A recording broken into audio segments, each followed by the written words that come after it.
ნახეთ ახლა როგორი სიტუაციაა ბავშვები. თუ დაუშვათ მოგიწია რომ ერთი ადგილიდან სხვა ადგილზე მიდიხარ და აღარა გაქვს ესეთი მჭიდრო ურთიერთობა მოძღვართან. მე მაგალითად ასე ვიყავ.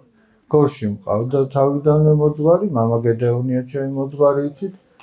მაგრამ როდესაც თბილისში წავედი სასწავლებლად, ჩემი მოძღვრის როცა კურთხევით, იქაც სადაც მომიხერხდებოდა, ხან ერთ მოძღვართან, ხან მეორესთან, ხან ძირითადად ორ-სამთან მქონდა ხოლმე ესე ურთიერთობა.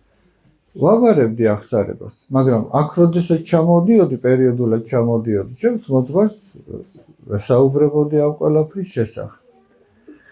და ასე შეგიძლია გააკეთო, თუ რაღაცა რეალური მიზეზი არ არსებობს, რომ მოძღვარი შეიცვალო, ჯობია არ შეიცვალო. ეხლა მაგალითისთვის ვიტყვი.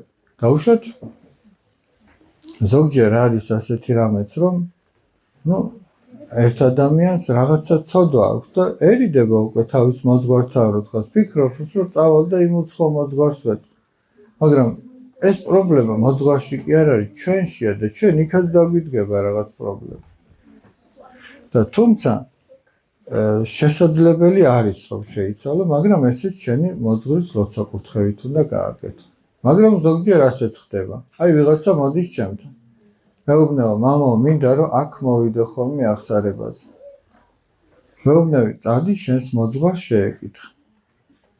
მიდის, თავისი მოძღვრისგან იღებს კურთხევას, საბოლოო ჯამში მე აღარც იქ მიდის და აღარც აქ.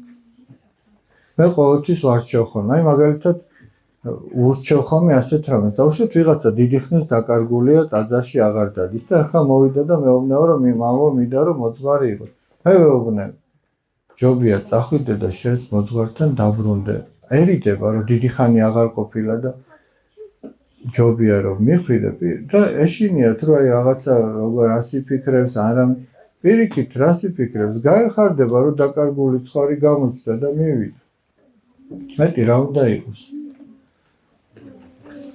ყველაფერი რასაც გააკეთებ, შენი მოძღვრის ლოცვა-კურთხევით უნდა გააკეთო. კითხო შენს მოძღვარს, გირჩევს როგორ გააკეთო.